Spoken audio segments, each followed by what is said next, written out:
C'est toujours un plaisir de vous savoir au rendez-vous de nos différentes émissions, notamment celle-ci, Entretien Magazine, qui traite les questions d'actualité au niveau national comme mondial. Également, toutes les autres questions qui touchent la société au quotidien. Pour ce nouveau numéro, un invité assez particulier pour parler d'un sujet assez particulier, l'éveil de conscience, le patriotisme et surtout le rôle que chacun devrait jouer pour le développement de la République démocratique du Congo. Il est écrivain. Il a même publié ce livre que nous allons décortiquer ensemble, le contenu avec lui dans ce studio, Yonde Okobongisa Congo. C'est en tout cas la question qu'il pose à travers ce titre et notre invité est Momo Bahati Racheté, à qui je dis bienvenue. Merci beaucoup. Alors, je ne vous prends pas comme pasteur, il faut le dire, vous l'êtes, mais on vous prend ici comme écrivain.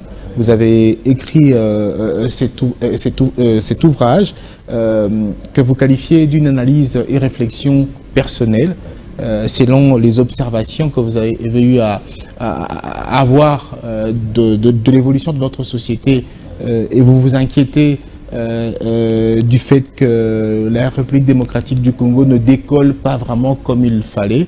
Il y a des petits soucis qu'il faut régler, notamment la mentalité, booster le patriotisme des uns et des autres.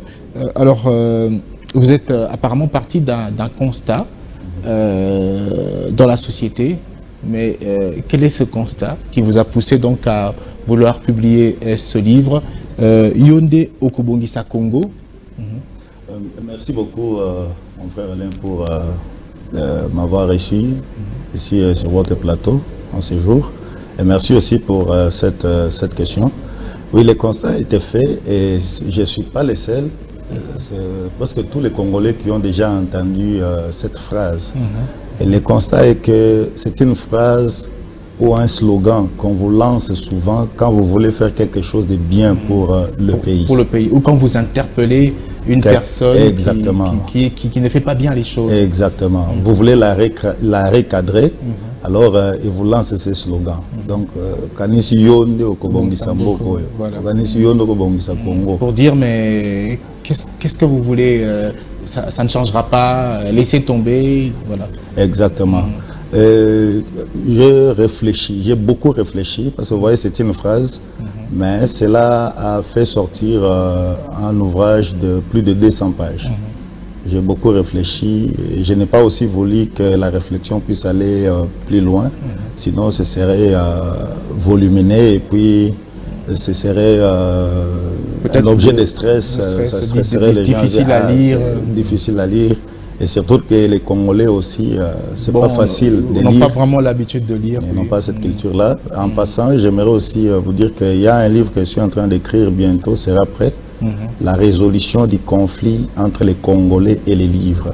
Donc, tout ça pour amener les Congolais à lire. La culture de la lecture. Exactement. Alors, ce constat a été fait dans presque tous les domaines dans notre pays. Vous voulez faire quelque chose, Congo. Bon, le titre c'est en lingala, comme c'est bien constaté là. Mais l'une de 4 langues nationales et la principale langue parlée à Kinshasa, la capitale. Mais le contenu est en français. Quelqu'un peut croire que comme le titre est en lingala, donc le contenu ça c'est important de préciser. Oui, c'est ça. Donc cette phrase-là en soi signifie « Est-ce toi qui réparera le Congo? Est-ce toi qui aménagera le Congo? Est-ce toi qui améliorera le Congo? Est-ce toi qui organisera le Congo? Ou encore, est-ce que c'est par toi que le changement va arriver? Va arriver. Donc, c'est comme pour exprimer le désespoir. En d'autres termes, il y a quelqu'un qui devait construire le pays, organiser le pays. Il n'a pas été capable.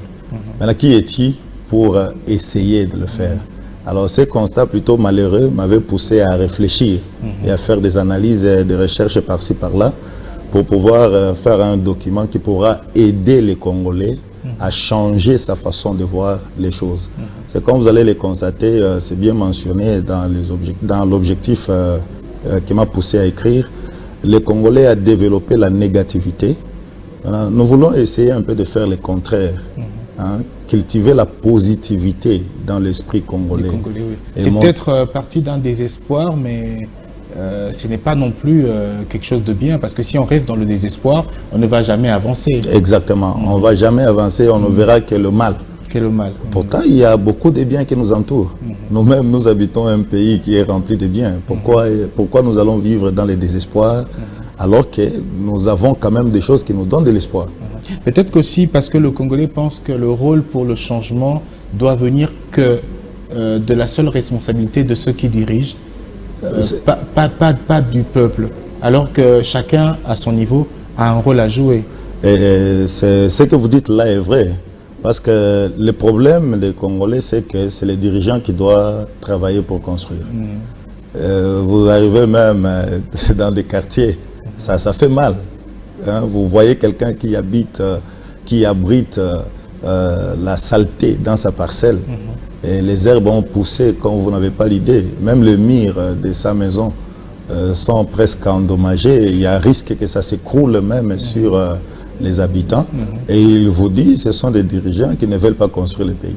Ou encore ces gens-là qui prennent les immondices dans leur maison pour jeter au caniveau à l'extérieur. Oui. Et quand ça bouge, il y a inondation, on s'en prend aux autorités, alors que avant que l'autorité n'arrive, bien sûr c'est le rôle que l'autorité devrait jouer, de se rassurer que les caniveaux sont bien curés, mais à la population d'éviter de mettre les immondices. Il y a les endroits appropriés pour jeter les immondices.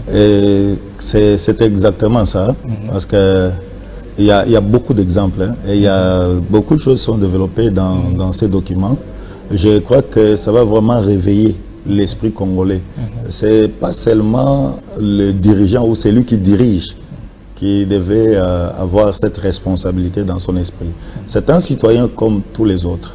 Et le peuple lui a fait confiance pour être à la tête du pays. Mais la responsabilité de construire le pays, d'organiser le pays, c'est la responsabilité de chacun de nous. Pensez-vous qu'aujourd'hui, l'homme congolais a changé, et ce, en mal? Partons peut-être de 97 à ce jour, pour ne pas parler de l'époque du feu maréchal Mobutu, sinon on irait très loin. Mais est-ce que le Congolais a vraiment changé en mal? Le Congolais a beaucoup changé. Et puis, moi, je me suis toujours dit, si ça continue comme ça et qu'il n'y a pas une intervention adéquate, le Congo risque de tomber dans un gouffre et ce sera difficile et même impossible de relever le pays. Très difficile. La responsabilité doit venir d'abord de tout un chacun. Oui, la responsabilité en tout cas doit venir de tout un chacun. On doit prendre conscience de ce que l'on est. Le pays nous appartient. Et on a tous un rôle à jouer pour que les choses changent. Oui. Pour que ça se développe. Exactement. C'est notre patrimoine.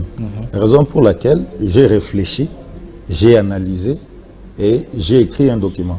Peut-être que je passerai, mais ce document-là restera. Je sais que cela réveillera l'esprit d'un Congolais peut-être quelque part. Parce que comme vous le savez, nous sommes un vaste pays. Ici en Afrique centrale. Et en titre de grandeur, nous sommes le deuxième pays. Au niveau du continent. Au niveau du continent. Surtout après l'éclatement du Soudan. Ouais. Après l'Algérie, c'est la RDC. Nous avons vécu beaucoup de choses, beaucoup de changements dans le pays, beaucoup. C'est vraiment important de remonter un peu l'origine, hein, la fondation de ces pays. Comment est-ce que ça a été fondé? C'était pour quel objectif qu'il avait fondé? Il cherchait quoi? Vous voyez, cela est décrit dans l'ouvrage, dans la fondation de la RDC. J'ai toujours remercié le roi belge du fait qu'il nous a légué un vaste pays. Mais il y a des comportements que nous ont légués, ce sont des comportements tellement compliqués que si je serais permis de dire certaines choses, en tout cas... Sentez-vous à l'aise, mais puisqu'on parle du roi de Belge, Léopold II, celui-même qui était propriétaire de la RDC en mettant comme nom du pays à l'époque, État indépendant du Congo, alors que le pays n'était pas, il n'y avait pas encore indépendance. Ouais. On l'a même évoqué avec vous avant d'entrer dans ce studio. Ouais. Mais le Congolais de l'époque, c'est vrai que beaucoup ne vivent plus aujourd'hui. Le Congolais de l'époque semble être un Congolais plus discipliné que celui d'aujourd'hui. Il y avait quand même de la discipline en ce temps-là. La discipline en soi, mon frère Alain, existait avant la colonisation. J'ai toujours été contre l'hypothèse selon laquelle nous avons été découverts. Ça c'est un mépris. C'est comme une injure. On existait déjà. Nous, on existait. Et on s'organisait selon nous. On s'organisait. Quelqu'un qui vient de quelque part et il dit « j'ai découvert les gens, j'ai découvert l'embouchure ». Il y a des gens qui vivaient aux alentours de l'embouchure de notre fleuve. Il y a des gens qui vivaient dans différentes parties de notre territoire national, quoique ce n'était pas un pays, mais il y avait des royaumes par-ci par-là, et il y avait l'Empire. D'ailleurs, le nom même Congo tire son origine du royaume Congo, qui était aussi... qui existait déjà, que le colonisateur a trouvé. Oui. Et d'ailleurs, je vous informe et je vous signale que le nom Congo de notre pays, ça s'écrit avec seulement des langues importées, la langue nationale importée, donc le français. Ils sont venus à mettre le C. Oui, dans toutes nos 4 langues nationales, nous continuons à avoir les noms du royaume Congo. En Swahili, c'est Congo avec K. En Lingala, c'est Congo avec K. En Chiluba, c'est Congo avec K. En Kikongo, c'est Congo. Nous avons même une province qui s'appelle Congo central. Pas Congo central, mais Congo central. Congo central, oui. Et bien sûr. Donc, Congo central. Oui, Congo central. Donc, nous existions. On ne nous a pas découvert. Cette leçon-là qu'on nous a appris à l'école, qu'on a découvert l'embouchure, on a découvert ceci, on a découvert ceci, c'était bien d'aller enseigner ça chez les colonisateurs, pas chez nous. Cependant, êtes-vous d'accord que le colonisateur, au-delà des injustices observées, il y avait quand même une discipline mieux qu'aujourd'hui? C'est ce que je suis en train de dire. Je vais arriver à ça parce que c'est la question que vous avez posée. Donc, les enfants naissaient ici, sans assistance occidentale. Et ils grandissaient ici. Ils devenaient des rois ici. Ils devenaient des empereurs ici, sans une assistance occidentale. Il y avait une discipline telle que quand le roi disait quelque chose, on ne pouvait pas changer ça, on ne pouvait pas modifier ça. Jamais. Il y avait une discipline avant que les colonisateurs ou même l'explorateur puissent arriver. Il y avait déjà une discipline. Ils ont trouvé la discipline. Maintenant, ils ont changé cette discipline-là. Ils ont imposé la peur. Ils ont imposé la panique. Donc, ce qu'ils nous ont amené, ce n'était pas vraiment de la discipline. Et surtout pas à notre intérêt. Ce n'était pas pour notre intérêt. C'était pour leurs propres intérêts. Ils nous ont imposé la peur pour que nous puissions vivre dans un régime de dépendance. Que nous puissions croire que nous sommes rien. Que sans eux, nous pouvons absolument rien faire. Pas évoluer. On ne peut pas évoluer. Même lorsqu'il fallait nous donner l'indépendance, parmi les obstacles, selon eux, c'est qu'on n'était pas prêt à diriger nous-mêmes. C'est ce que les gens racontent. Mais laissez-moi vous dire, par exemple, cela est mentionné même dans ces livres. J'ai beaucoup écrit, il y a beaucoup de choses qui sont écrites là-bas, qui sont écrites. Même les discours du premier ministre, Patrice Emery Lumumba, vous savez comment cela a été critiqué? Exactement. En 1960, quand il a fait les discours, le jour de l'indépendance. Et ça même, la rancune a commencé même à ce partir de là. Mais laissez-moi vous dire que le roi Philippe, quand il est arrivé ici, il a paraphrasé Lumumba. Si vous suivez son discours, il a répété les choses que Lumumba avait dit en 1960. En d'autres termes, selon moi, quand j'ai compris ça, quand je vis ça, j'ai fait la comparaison, j'ai compris que nous sommes très intelligents. Mais qu'est-ce qui se passe aujourd'hui, ce changement brusque de mentalité? Lorsque Mouzé est arrivé, Mouzé Laurent-Désiré Kabila est arrivé, il y a eu quand même, comment je peux dire, un retour à la discipline. Il avait instauré, en tout cas, beaucoup de choses, le respect de l'autre, comment se comporter en dehors de chez soi, mais on a encore perdu cette discipline qu'on avait. Et Voilà, vous l'évoquez même dans votre livre. Vous savez, mon frère Alain, souvent quand je parle de Mosé Kabila ou quand j'écris, j'ai des larmes aux yeux. Ça me fait très mal. Ce qui est arrivé à notre fait président, bon, c'est exactement ce qu'il avait dit d'ailleurs quand Lumumba a été assassiné. Hein. Il avait dit à sa maman, on a tué Lumumba, je serai un autre Lumumba. Et il a été un autre Lumumba parce qu'à la veille de la mort de Lumumba ou de la commémoration de l'assassinat de Lumumba, il a été aussi assassiné. Donc il était vraiment un autre Lumumba. J'ai beaucoup de peine quand je pense aux idées de Mosé, qu'on a vraiment baigné dans le silence en l'assassinant si froidement comme ça a été fait. Donc assassiner Mosé, c'était comme pour dire, nous ne voulons pas que ces idées soient entendues. C'était pour taire ces idées. Comme on avait surtout l'influence de ces idées sur son peuple. Exactement. Qui commençait à changer, surtout à regarder l'Occident autrement. Ouais. À se réveiller pour dire, ben, on peut faire tout nous-mêmes, sans vous. Ce patriotisme-là qu'il a implémenté dans le chef du Congolais. Mosé a fait beaucoup de déclarations, hein, parce que comme je l'avais dit, on ne saura pas décortiquer tous les livres ici. Plus de 200 pages. Oui, cela a pris plus de 10 ans pour être rédigé. Vous savez, ouvrez un peu aux pages 146 de cet ouvrage.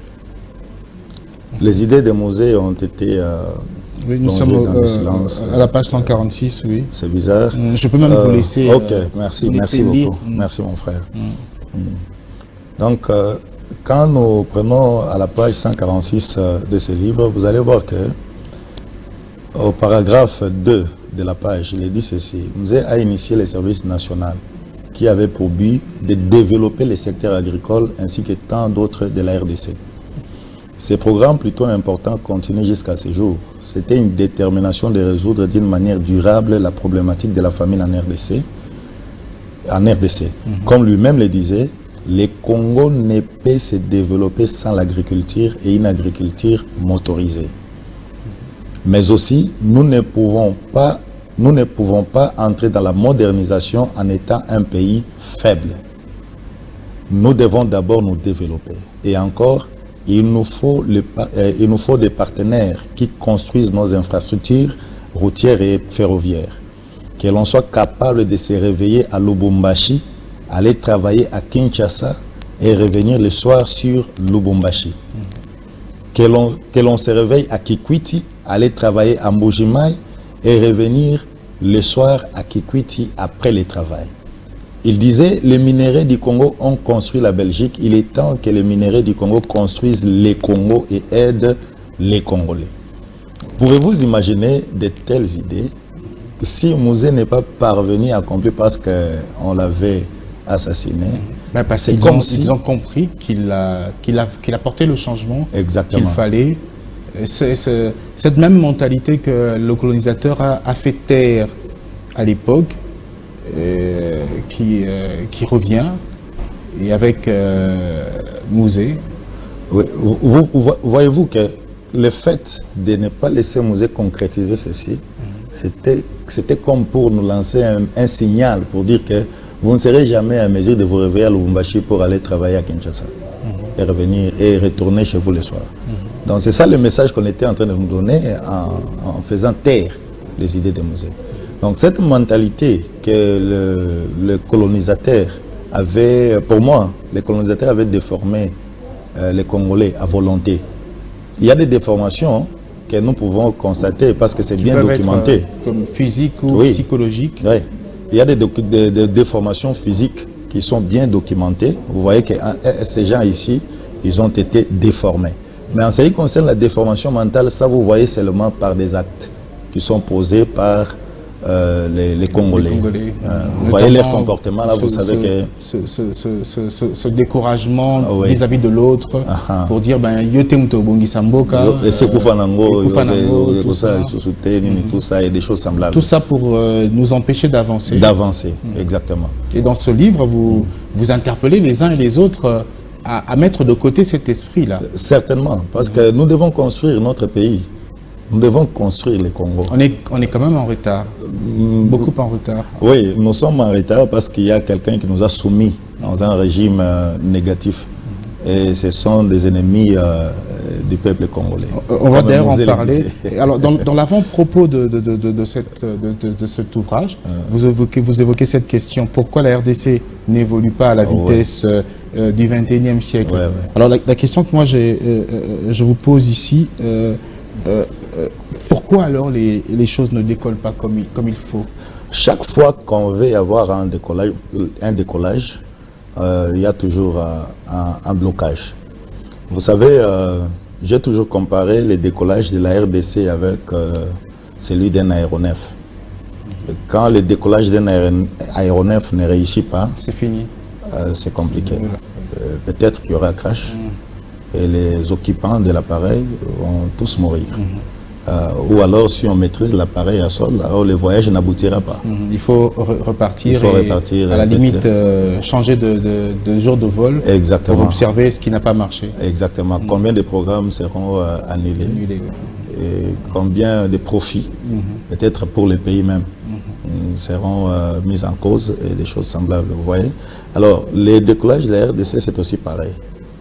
Il y a des gens qui bloquent le décollage de notre pays. Je vais commencer par l'indépendance. Comme d'ailleurs vous l'avez dit, avant que le pays ne soit colonisé, les génies du roi Léopold II avaient déjà baptisé le pays comme étant indépendant. L'État indépendant du Congo. Alors que le pays n'était pas colonisé. Une propriété privée. C'était une propriété privée. Des gens venus d'ailleurs, venus s'accaparer... Je vais vous surprendre. Savez-vous qu'à l'époque, il y avait un hymne national qui chantait. Ce n'était pas les débuts congolais. Il y avait un hymne national qui était chanté à l'époque.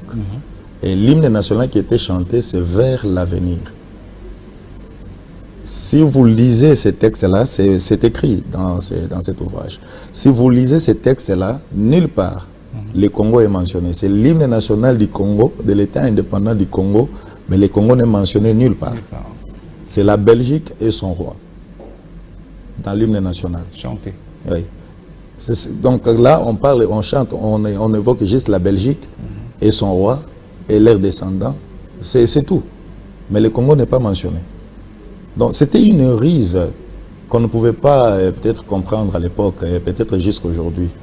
C'est le seul pays au monde, selon moi, d'après les petites recherches que j'essaie de faire, qui a été appelé indépendant avant l'indépendance. Et c'est là pas parce que c'était vraiment la propriété privée du roi, parce que quelqu'un dirait, bon, parce que c'était sa propriété privée, c'est pourquoi il a appelé ça indépendant. Non, c'était une rise, parce que c'était un génie. Il voulait juste montrer aux gens que nous n'avons pas besoin de l'indépendance ici.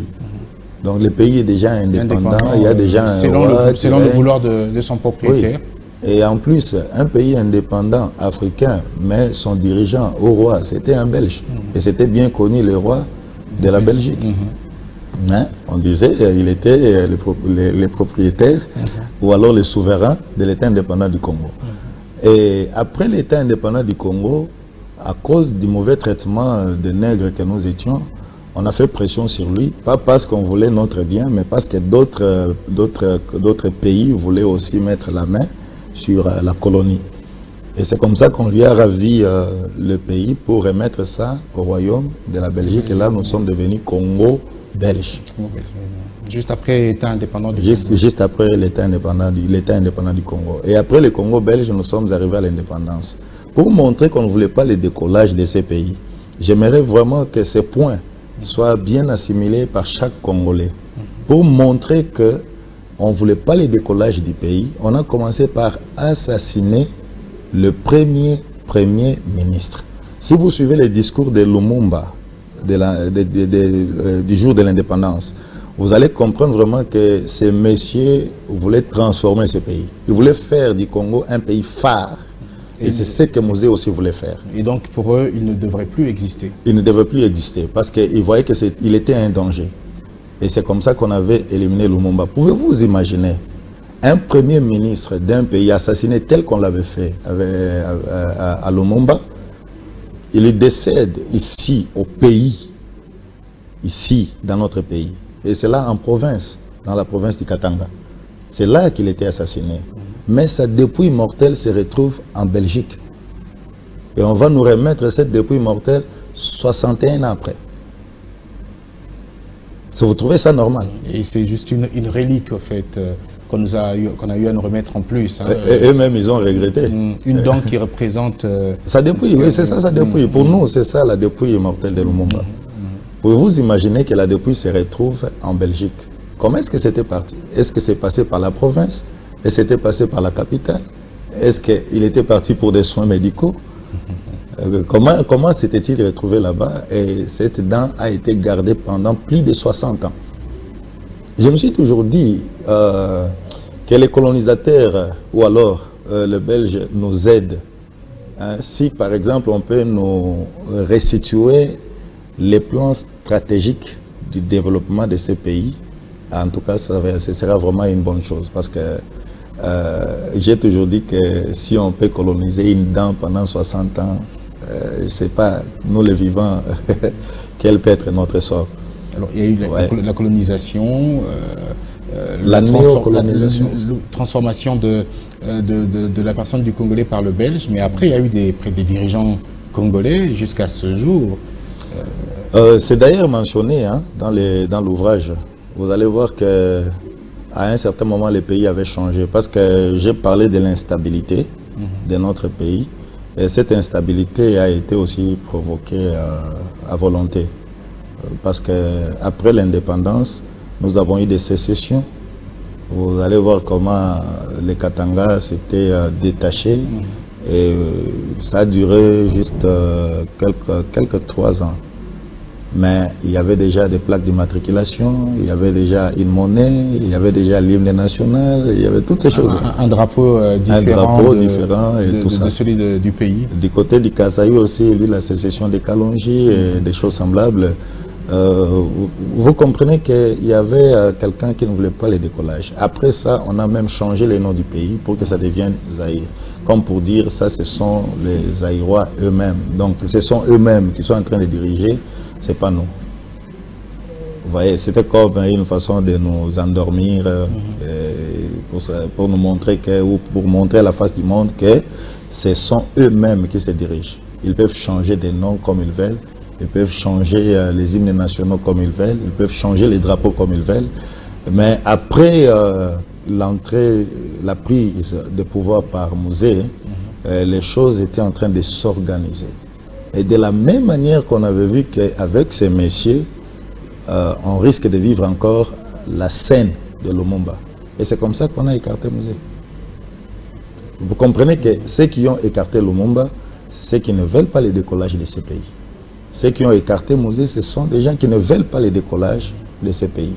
Et ce sont les mêmes personnes aussi qui ont accompagné le maréchal Mobutu pendant sa gestion. L'histoire raconte que pendant les 7 premières années, c'était plutôt plus ou moins, ça commençait à aller, mais après...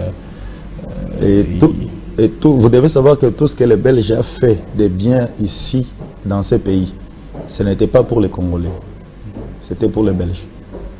Même les écoles, il y a des Athénées royaux qui sont un peu partout, c'était pour les Congolais. Ça, c'était pour les Belges. À l'époque, déjà, pour qu'un noir puisse étudier dans ces écoles-là... C'était pas facile. C'était très compliqué. Mais est-ce que, du côté du Congolais, il y a un peu de complaisance pour ne pas comprendre que, voilà, on nous manipule pour qu'on n'avance pas, voilà comment on devrait faire? Parce que la responsabilité, elle est également... il y a toujours une responsabilité personnelle également. Oui, nous essayons de comprendre cela. C'est comme ça aussi que nous écrivons. C'est comme ça aussi que nous voulons vulgariser cette prise de conscience, que chaque Congolais puisse, en tout cas, comme Mosé disait, se prendre en charge. Nous, on nous a toujours dit que nos dirigeants sont mauvais. Ils sont mauvais, ils sont mauvais, ils sont mauvais.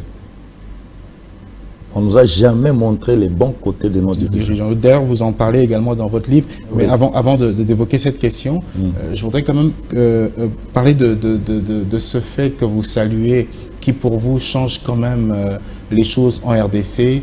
On part un peu des États qui fonctionnent, bon, je ne dirais pas dans la dictature, mais avec des présidents à vie.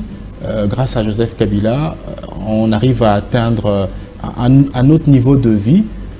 Il y a la passation civilisée de pouvoir suite aux élections de 2018 entre Joseph Kabila et Félix-Antoine Tshisekedi Tshilombo.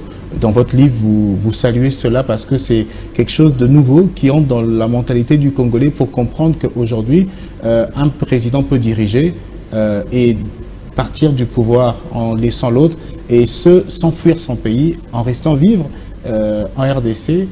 Quelque chose de plus dans la mentalité, un peu comme chez les autres, Ghana, Nigeria, Tanzanie, Kenya, et voilà. C'est quand même quelque chose que vous saluez, vous. Oui, pour moi, c'est un acte héroïque. Hein. Et cela a donné un autre aspect de la vision de notre pays. Et j'ai toujours aimé ça. Quand j'y pense, je me sens fier de la RDC. Parce que nous avons eu des habitudes de coups d'État, d'assassinats, hein, beaucoup d'autres histoires comme ça, des rébellions, des sécessions et des choses semblables. Mais cette fois-ci, nous avons quand même eu un président qui a cédé les pouvoirs à son successeur.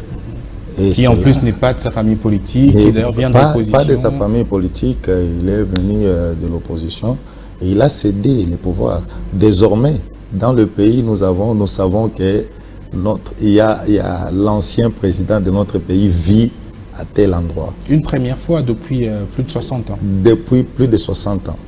Et nous puissions, pour la première fois qu'il y a eu cette cohabitation, c'était quand le maréchal Mobutu avait pris le pouvoir après avoir bien sûr vulgarisé le président Kasavubu. À la suite d'un coup d'État. À la suite d'un coup d'État, vous comprenez. Mais aujourd'hui, pas de coup d'État, mais vous trouvez que l'ancien président est dans le pays, il est dans la ville, il ne trouble personne. Et à la suite d'une élection par la pacifique. population. Les Congolais eux-mêmes se sont réjouis du résultat des élections et des choses semblables. Donc ça, c'est quelque chose qui a comme, je ne sais pas, réformé notre façon de voir.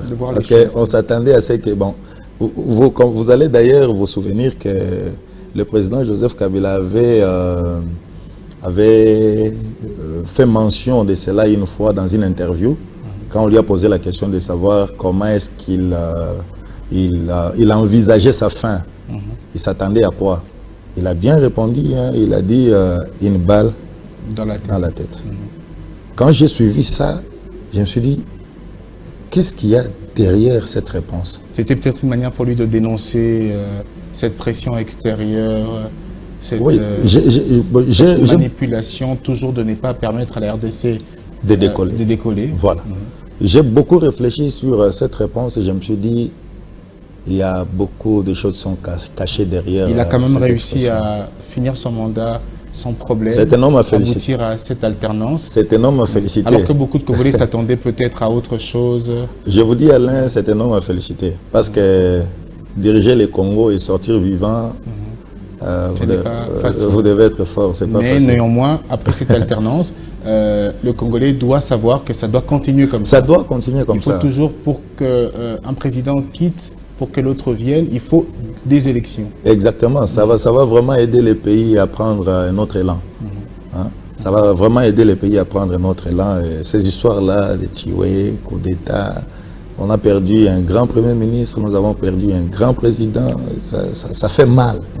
Ça fait mal. Mais le fait qu'il y ait cette passation pacifique du pouvoir, cette alternance, ça a été comme une manière de bander nos plaies. Nous voyons le président en vie, l'ancien président, il est là dans le pays, il est là dans la ville, il peut aller au supermarché, il peut vivre comme tout autre citoyen. Je ne sais pas, bon, c'est parce qu'on ne peut pas placer un homme dans un musée, mais sinon... On devrait le faire. Alors, il y a quelque chose que vous déjà dans votre livre, vous rendez quand même hommage à tous les présidents qui sont passés. Oui. La particularité est que ici, j'ai observé, j'ai eu à feuilleter un peu le livre, il n'y a pas de parti pris. Vous rendez hommage à tous les présidents qui sont passés, à tous les dirigeants. Oui.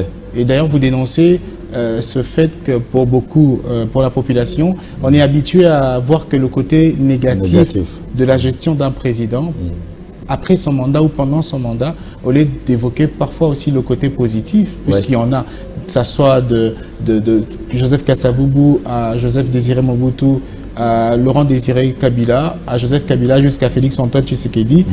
Il ne faut pas seulement voir le côté négatif, il y a aussi le côté positif. Oui, vous savez, nous sommes humains. Et qui dira que l'erreur n'est pas humaine? Elle est totalement humaine. L'erreur est humaine. Nous commettons des erreurs, parfois graves. Il y a les chefs eux-mêmes qui reconnaissent qu'il y a des erreurs. Des imperfections. Des imperfections. Ils les reconnaissent. Joseph Kabila en a parlé d'ailleurs dans une interview il lui a manqué peut-être 15 collaborateurs pour j'ai fait mention. Faire mieux. Ouais. Et il n'a peut-être pas réussi à totalement changer le Congolais. Ouais. J'ai fait mention de cela dans les livres, que s'il avait 15 collaborateurs qui, bon, laissez-moi dire, qui fonctionnaient bien mentalement, hein, en tout cas, il aurait transformé le pays, il aurait transformé le Congo. Et il a reconnu cela. Et d'ailleurs, vous allez trouver dans les livres, hein, si vous voyez les parcs de Kingakati, j'ai lu ça, en 2019, si j'ai une bonne mémoire, le parc a reçu plus de 100 000 touristes. Okay. Et cela a fait entrer combien d'argent dans notre pays? Parce que ces touristes-là qui venaient de l'extérieur, ils ont payé les visas. Et puis bon, s'il est clair que le parc consomme dans paye le pays. Des taxes touristiques, ça et là, l'État. Et ils consomment dans le pays. Et ils logent dans des hôtels. Ce sont des avantages. Je me suis toujours posé la question, si l'ancien président Joseph Kabila peut parvenir à organiser le parc de Kingakati, tel que le parc est organisé, et ça peut attirer plusieurs personnes comme ça, qu'est-ce qui manquait que cela eusse été fait pour le pays? Alors je me suis moi-même donné la réponse que ça c'est une affaire privée. Et il gère ça comme bon lui semble. Voyez? Mais pour le pays, il ne doit pas gérer seul. Il confie des responsabilités à diverses personnes et ce sont ces 15 collaborateurs-là qui ont manqué, qui ont fait en sorte que les choses ne soient pas bien organisées telles que c'est organisé là-bas. Parce que là-bas, je crois qu'il y a ces 15 collaborateurs. Une bonne organisation des choses, oui. Tout ça. Et puis quelque chose créé qui donne de l'emploi aux Congolais. Qui donne oui, c'est ça. Et cela fait en sorte que même celui qui injure, moi je n'aime pas injurier les autorités. Je n'aime pas ça. Je n'aime pas que quelqu'un aussi puisse parler à mal des autorités. Je peux ne pas être d'accord avec la façon de conduire certaines choses, tout ça, mais je n'aime pas que quelqu'un puisse injurer les autorités. Mais il y a des gens qui injurient, par exemple, Joseph Kabila, mais quand ces touristes viennent, ils habitent dans les hôtels. Et quand ils perçoivent l'argent, est-ce qu'ils injurient ou bien ils sont contents? C'est justement ce côté-là que vous dénoncez du Congolais, qui ne voit pas le côté positif. Il ne voit pas les côtés positifs, il voit seulement les négatifs. Alors, pourtant, nous devrions voir les côtés positifs. Parce que nous ne devons pas rester là où nous sommes, parce que c'est bizarre. Vous regardez, quand vous passez sur le boulevard, vous avez, ça vous fait mal. Vous voyez des bouteilles en plastique un peu partout, jetées partout et des choses semblables. Vous vous demandez, c'est quoi ça? Pourquoi est-ce que les Congolais ne peuvent pas arriver au point où il peut seulement prendre sa bouteille et il continue avec ça jusqu'à la maison, par exemple, et jeter dans la poubelle? Il y a un grand travail à faire. Mais en parlant du fait de dénoncer ceux qui ne voient que le côté négatif et non positif de ceux qui dirigent, moi je pense que pour qu'un dirigeant soit totalement apprécié, il faut que le bienfait soit, la proportion doit être assez supérieure au mauvais fait. Donc ça veut dire qu'un dirigeant doit bien faire les choses pour bénéficier du soutien du peuple. C'est vrai que le peuple il est peut-être trop exigeant, mais je pense que c'est une exigence pour pousser les dirigeants à bien faire les choses. Le peuple n'est même pas exigeant, Alain. Ce n'est pas le peuple qui est exigeant. Le peuple est plutôt intoxiqué. Vous voyez, c'est l'intoxication qui anime le peuple. C'est pas à l'époque du maréchal. Bon, vous allez me supporter, mais c'est écrit quand même dans les livres. Ce sont des choses que nous avons étudiées à l'école. Et même des professeurs d'université ont enseigné que la maman du maréchal est née en 1922 et le maréchal est né en 1930. Donc pour dire que sa maman l'a mis au monde à l'âge de 8 ans. Et il était 5e. Avant lui, il y avait 4 enfants. Donc, posez-vous la question, les autres étaient nés quand maman avait quel âge? Déjà qu'à 8 ans, on ne peut pas mettre au monde. Nous avons appris ça. Et nous avons continué avec ça. Nous avons répondu aux questions d'examen, d'interrogation et nous avons réussi à l'école. Sans pour autant être attentif à comprendre qu'il y avait quelque chose de louche là. Non, pourquoi? Parce qu'on aimait le maréchal. Mais quand l'intoxication est venue, nous avons découvert que c'était une fausseté. Parce qu'on nous a intoxiqués à ne plus aimer le maréchal. Vous voyez, même le fait président Mouzé Kabila. Si le Congo pouvait très bien décoller, avoir une autre image et être respecté. D'ailleurs, on nous a respectés. Avec Mouzé, on nous a respectés. C'était tellement bien. Mais on a intoxiqué le peuple. On nous a intoxiqués, nous. Nous avons compris avec un grand retard quelles étaient les idées de Mouzé. Mais il est temps qu'on se réveille, que l'on prenne, que l'on rassemble toutes ces idées-là et que nous puissions mettre cela en pratique. Le pays nous appartient. Aujourd'hui, c'est question de trouver un emploi où on vous paye $100, $200, vous pensez que la vie s'arrête là, alors qu'on devait développer le pays. On s'attend à ce qu'il y ait une entreprise étrangère qui viendra pour nous engager et les Congolais ne parviennent pas à développer la culture de créer des entreprises. Pourtant, c'était ça, les initiatives de Mouzé. Nos dirigeants sont combattus pour freiner l'élan de développement. Vous l'avez évoqué dans votre livre, parce que selon vous, il y a forcément quelqu'un qui ne veut pas voir la République démocratique du Congo décoller. Cette personne, c'est qui? Pour moi, cette personne-là, c'est les colonisateurs. Parce que les colonisateurs en soi n'avaient pas besoin des gens.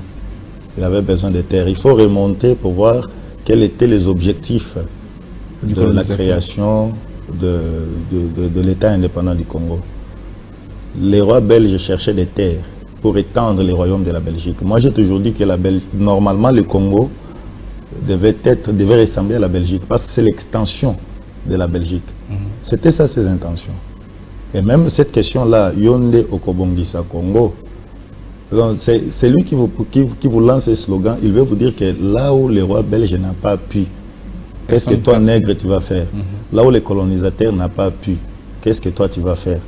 Les intentions n'étaient pas d'améliorer les vies des Congolais, c'était de se trouver des terres. Et ce qui est vrai, c'est que quand ils ont découvert le sous-sol congolais et tout ce que les Congo renferment, avec comme richesse ça a été une grande surprise. Au lieu de se mettre à construire le pays, à développer le pays, ils se sont plutôt attelés sur les ressources naturelles, oui, prendre et ramener en Belgique. Exactement, à faire voyager les ressources naturelles et tout ça alors, et le Congo est resté tel qu'il est. Ils n'ont pas pu le faire. Donc c'est la Belgique ou alors c'est les colonisateurs qui ne veulent pas le décollage de ce pays. Aujourd'hui, pour que le Congo décolle, la responsabilité est de tous, dirigeants comme population. Il est vrai que dans votre livre, vous n'interpellez pas trop les dirigeants, sauf si je n'ai pas bien lu, vous interpellez pas trop les dirigeants, mais plutôt tout le monde, notamment la population, qui a un rôle à jouer. Est-ce qu'aujourd'hui, le Congolais devrait comprendre qu'il faut désormais se réveiller? Vous avez très bien compris, c'est exactement ce que je fais. D'ailleurs, c'est mentionné, je dis dans ces livres, je ferai le contraire. Parce qu'on a toujours critiqué négativement nos dirigeants. Mais dans ces livres, je ferai le contraire. Et d'ailleurs, vous vous excusez, vous dites que ce livre ne vise pas à déranger ou à mépriser qui que ce soit ou à critiquer, voilà. Des choses semblables. C'est ça. Donc, les Congolais, si nous écrivons, comme je ne cesse de le dire, c'est justement pour éveiller l'esprit des Mais vous Congolais. pensez que ça va changer? Parce que même le président Tshisekedi a essayé ou l'essaye. Le président Kabila l'a dit, j'ai pas réussi à changer le Congolais, le Zaïrois en Congolais, si j'ai bonne mémoire. Le président Félix est là. Il y a même, depuis le président Kabila, un ministère de la jeunesse avec initiation à la nouvelle citoyenneté pour inciter notamment la jeunesse au civisme et au patriotisme. Il y a même le président Fachi qui a mis en place la coordination pour le changement de mentalité. Mais on a comme l'impression soit ce sont des structures qui ne sont pas efficaces, soit c'est le Congolais qui a une tête assez dure pour comprendre cela. Mon frère Alain, la déformation mentale des Congolais a été le travail d'un génie. Et il faut le travail des génies pour pouvoir réformer les Congolais. Sans cela, on peut mettre en place tout ce que l'on veut, mais ce sera un peu difficile. En 2 secondes, 3 secondes, qu'est-ce que vous préconisez? Quel est le message que vous pouvez lancer aux Congolais? Ah oui, dans le livre, j'ai pourvu une réponse à cette question. Yondo Kobongisa Congo. La réponse peut être, parce que c'est ça la solution. C'est d'ailleurs une campagne, j'ai dit là-bas que je termine à écrire le livre en lançant une campagne. Ce qui va tourner, si on vous demande, ce qui va tourner Yonde au Kobongisa Congo, il faut carrément répondre à la personne Ngaïnde na Kobongisa Congo. Je n'attends pas à ce que quelqu'un vienne d'ailleurs, de l'extérieur, pour pouvoir, ou que ce soit la communauté internationale qui viendra pour développer notre pays. Non, non, non. C'est un travail qui doit commencer par nous-mêmes. C'est moi. Là où je suis, je ferai ce que je peux pour construire mon pays. Si on vous pose cette question, Yonde au Kobongisa Congo.